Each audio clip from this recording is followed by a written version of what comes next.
Salut à tous. Dans cette vidéo, je vous présente le four de poche et les tablettes de combustible Esbit.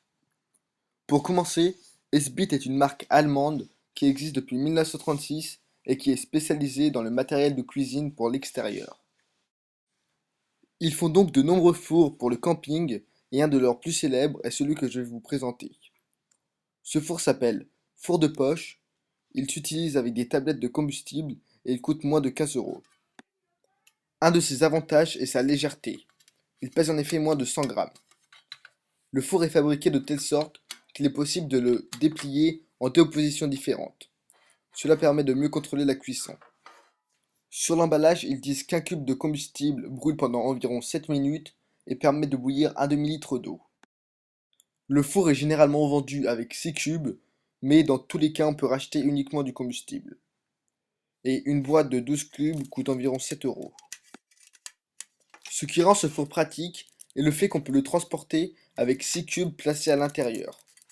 Comme ça, vous ne risquez pas de perdre votre combustible et de vous retrouver uniquement avec le four.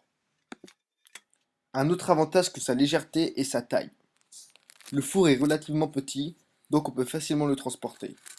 Comme vous pouvez voir sur la vidéo, je peux le mettre dans la poche de mon treillis. Commençons les tests.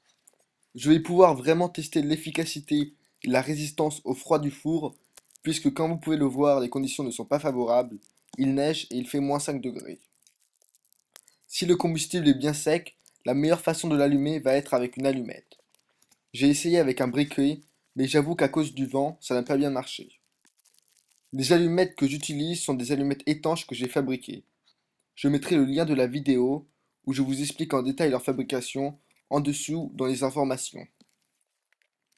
Après plusieurs essais, j'ai réalisé que sous ces conditions plutôt difficiles, il ne fallait pas 2 cubes pour faire bouillir un litre d'eau, mais 3.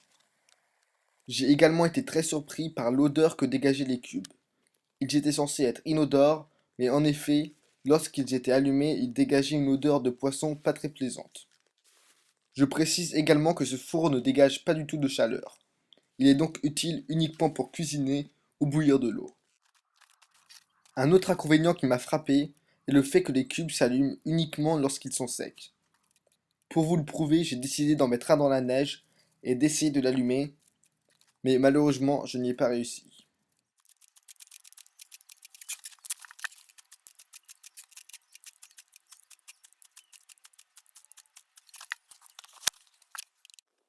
Pour conclure, je trouve que ce four présente de nombreux avantages, notamment le fait qu'il soit pratique à transporter dû à son poids et sa taille relativement réduite.